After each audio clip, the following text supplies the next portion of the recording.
திராவிட முன்னேற்றக் கழகத்தின் தலைவரும் தமிழக முதல்வருமான ஸ்டாலின் அவர்கள் வசமாக சிக்கியுள்ளார். கைது செய்யப்பட்டு விசாரணை நடத்தப்படக்கூடிய ஜாபர் சாதிக் அவர்களிடம் தற்பொழுது என்சிபிஐ அதிகாரிகள் வாக்குமூலமும் பெற்றிருக்கிறார். மாதம் 30 லட்சம் திமுகவின் முக்கிய புள்ளிக்கு வழங்கியதாக தற்பொழுது வாக்குமூலம் கொடுக்கப்பட்டிருக்கிறார் ஜாபர் சாதிக் அவர்கள். 30 லட்சம் யாருக்காக கொடுக்கப்பட்டிருக்கிறது என்ற அனைத்து தகவல்களையும் தற்பொழுது விசாரணை நடத்தி கொண்டிருக்கக்கூடிய நிலையில் உதயநிதி ஸ்டாலின் அவர்களின் அறக்கட்டளையில் மாதம் 17 லட்சம் ரூபாய் வழங்கி வந்ததும் குறிப்பிடத்தக்கது.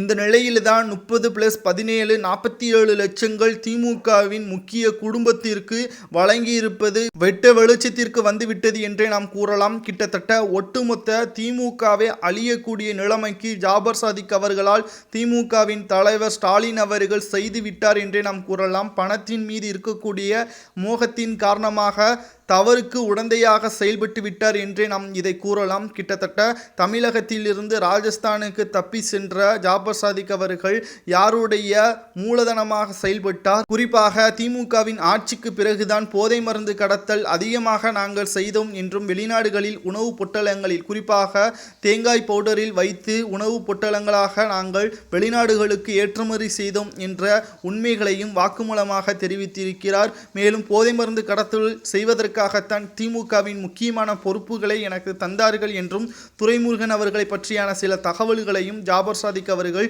கொடுத்திருக்கிறார். முக்கியமாக 3 ஆண்டுகளில் மற்றும் 370 கோடிக்கு மேலாக திமுகவின் முக்கியமான புள்ளிகளுக்கு நாங்கள் லஞ்சமாக கொடுத்திருக்கிறோம் என்றும் வருமானத்தில் 15% நாங்கள் கமிஷனாக திமுகவின் தலைமைக்கு கொடுத்தோம் என்றும் தற்பொழுது வாக்குமூலமாக தெரிவித்திருக்கிறார்.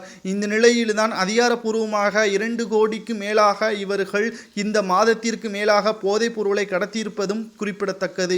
2000 கோடிக்கு மேலாக 3 ஆண்டுகளில் செய்திருக்கலாம் என்றும் விசாரணையின் முடிவில் தெரிய வந்திருக்கிறது. ஆனால் இன்னும் விசாரணை தொடர்ந்து நடைபெற்றிருக்கக்கூடிய நிலையில் ஒட்டுமொத்தமாக யாரெல்லாம் சிக்குகிறார்? ஏற்கனவே என்சிபிஐ அதிகாரிகள் உதயநிதி ஸ்டாலின் அவர்களுக்கும் அவரது மனைவி கிருத்திகா உதயநிதி ஸ்டாலின் அவர்களுக்கும் தற்பொழுது சம்மன் ஒன்று அனுப்பப்பட்டிருக்கிறது. விசாரணைக்காக இவர்கள் டெல்லிக்கு வர வேண்டும் என்றும் என்சிபிஐ அதிகாரிகள் கூறியிருக்கிறது.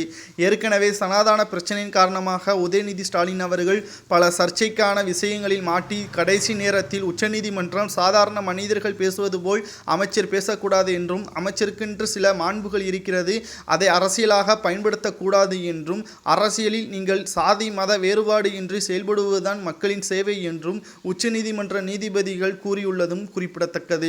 இந்த நிலையில்தான் ஒரு வாரம் கூட ஆகாத நிலையில் போதை மருந்து வழக்கில் மீண்டும் உதயநிதி ஸ்டாலின் அவர்களின் தலை சிக்குமானால் நிச்சயமாக அவரது அமைச்சர் பதவி கூட பறிபோகும் என்றும் பேசப்படுகிறது. மாதம் 350 கோடிக்கு மேலாக ஜாபர் சாதிக் அவர்கள் ஒட்டுமொத்த கமிஷனாக இவர்கள் கொடுக்கப்பட்டால் நிச்சயமாக எத்தனை கோடி இவர்கள் லாபம் பெற்றிருப்பார்கள் என்பது மிகப்பெரிய ஒரு கேள்விக்குறியாகத்தான் இருக்கிறது.